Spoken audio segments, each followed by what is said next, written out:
இயேசுவில் பிரியமான என் அன்பு சகோதர சகோதரிகளே,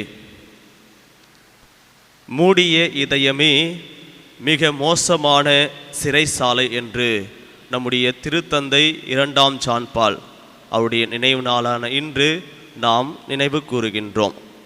மூடிய இதயமே மிகவும் மோசமான சிறைசாலை என்று அவருடைய வார்த்தையின் வழியாக இன்றைய திரு அவைக்கு பெரும் பாடுபட்டு இன்றும் என்றும் எப்பொழுதுமே ஒரு சிறந்த ஒரு இடத்தை பெற்ற ஒரு புனிதராக இன்று உயர்த்தப்பட்டிருக்கின்ற நிலையிலே அவருடைய வாழ்வும் அவருடைய போதனையும் அவருக்கான ஆன்மீக தாகத்தையும் மக்கள் அனைவரும் இறைவன் பால் ஈர்க்கப்பட வேண்டும் என்ற நிலையிலே திரு அவையை ஒரு உண்மையான நிலையிலே, திரு அவையை அவர் நேர்மையான நிலையிலே, திரு அவையை அவர் எந்நாளுமே ஒரு சக்தி மிக்க மற்றும் இந்த உலகமயமாத நிலையிலிருந்து எந்நாளுமே இறைவனுக்கேற்ற நிலையில் செல்ல வேண்டும் என்ற நிலையிலே அவர் ஆன்மீக பாதையிலே இந்த திருத்தந்தை 2ஆம் ஜான் பால் தன்னுடைய வாழ்க்கையையும் இந்த திரு அவையும் வழி நடத்தினார் என்பது எல்லளவும் சந்தேகமில்லை.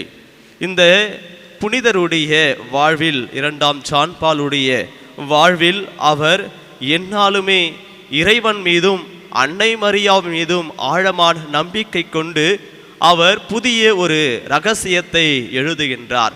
ஒளியின் மறை உண்மைகளை மக்களுக்கு பிரகடனம் செய்கின்றார். அதேபோல் அவருடைய வாழ்வில் எளிமையான நிலையில் இருந்தாலும் அவருடைய வாழ்வு மக்களுக்கு எந்நாளும் அர்ப்பணிக்கக்கூடிய நிலையிலே அவர் முழுவதுமாக அர்ப்பணித்து வாழ்ந்தார். அதேபோல் இவர் தன்னுடைய வாழ்க்கையினுடைய எல்லா நிலைகளிலுமே, குறிப்பாக அவருடைய சிறு வயதிலிருந்து மற்றும் அவர் திருத்தந்தையாக உயர்த்துகின்ற வரைக்குமே அவர் எந்நாளுமே அவர் இறைவனுக்கும் மற்றும் தன்னுடைய மக்களுக்கும் முழுவதுமாக தன்னையே கையளித்து தியாகம் செய்யக்கூடிய ஒரு புனிதராக இருந்தார். இவர் போலாந்து நாட்டிலே பிறந்து முதல் திருத்தந்தையாக உயர்த்தப்பட்டவராக இருக்கின்றார். அதேபோல் இத்தாலி அல்லாதவரான ஒருவர் முதல் இடத்தை பெற்ற ஒரு திருத்தந்தையாக இவர் இருந்திருக்கின்றார். அதேபோல் நீண்ட கால அவருடைய பதவி எந்நாளுமே இந்த திரு அவைக்கு அவர் நீண்ட ஒரு பயணத்தை மேற்கொண்ட ஒரு புனிதராகவும் திருத்தந்தையாகவும் உயர்த்தப்பட்டிருக்கின்றார். 26 ஆண்டுகள் 129 நாடுகள் அவர் பயணம் செய்து மக்களுக்கு எந்நாளும் நற்செய்தியும் அவருடைய போதனையும் திரு அவைக்கான எல்லா நிலையிலும் பூரண ஆசீர்வாதத்தையும் கொடுத்து மக்களுக்கு எந்நாளுமே துணையாக இருந்திருக்கின்றார். இவருடைய இந்த சாட்சிய வாழ்வும் இவருடைய அந்த மாட்சிக்கான இறைவனுக்கு ஏற்ற நிலையிலும் இறைவன் இவரை உயர்த்தினார். இறைவன் இவருக்கு எந்நாளுமே அந்த புனிதத்தன்மை கொடுத்து அவரை எந்நாளுமே இன்று நாம் அவருக்கு கொண்டாடுகின்றோம்.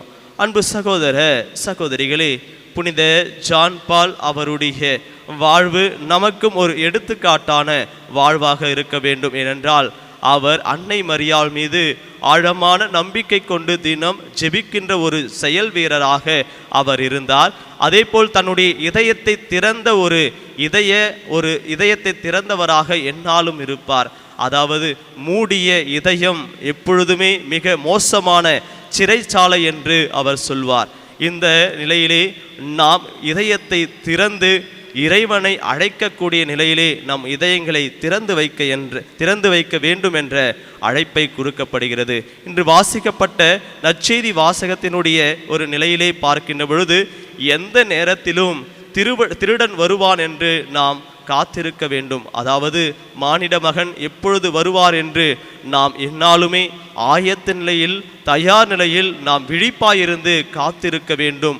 அப்பொழுது நாம் இறைவனுக்கேற்ற நிலையிலே அவருடைய அந்த வருகையை நாம் காத்திருந்து நாம் இதயத்தை திறந்து வைக்கின்ற பொழுது நமக்கான நிலையிலே பேறு பெற்ற ஒரு பணியாளராக நாம் இந்த உலகில் வாழ முடியும். இந்த உலகில் நாம் வந்ததன் நோக்கம் இறைவனுக்கும் மற்றும் இந்த சமுதாயத்திற்கு ஏற்ற நிலையில் பணி செய்து அந்த பணியின் வழியாக இறைவனுக்கு ஏற்ற நிலையில் வாழத்தான் நாம் வந்திருக்கின்றோம் என்றால் அந்த வாழ்க்கையை நான் சரியாக மற்றும் ஆயத்த நிலையில் விழிப்பாக நான் செய்கின்ற பொழுது இறைவன் எனக்கு அவர் கொடுத்த அந்த மிகுதியான அந்த மிகுதியாக கொடுக்கப்பட்டதை நான் மிகுதியாக அவருக்கு கொடுக்க நான் ஆயத்தமாக இருக்கின்றேன், விருப்பத்தோடு இருக்கின்றேன் என்ற நிலையில் இருக்கின்றேன். அதைப்போல் என்னிடம் மிகுதியாக கொடுக்கப்பட்டதை நான் பிறருக்கும் கொடுக்கப்பட வேண்டும் என்ற நிலையிலே என்னுடைய வாழ்க்கையை முழுவதுமாக அர்ப்பணிக்கப்பட்ட நிலையிலே வாழுகின்ற பொழுது இறைவன் நம்மோடு இருக்கின்றார், இறைவன் நம்மை வழி நடத்துகின்றார், இறைவன் நம்மை பாதுகாக்கின்றார், இறைவன் எந்நாளுமே நம்மோடு இருந்து எல்லா சூழ்நிலையிலும் நமக்கு பக்கத்துணையாக இருக்கிறார் என்பதை உணர்ந்து இந்த தெய்வீக திருப்பலியிலே மன்றாடுவோம். நல்லாய இயேசு என்றென்றும் வாழ்த்த பெறுவாராக. ஆமீன்.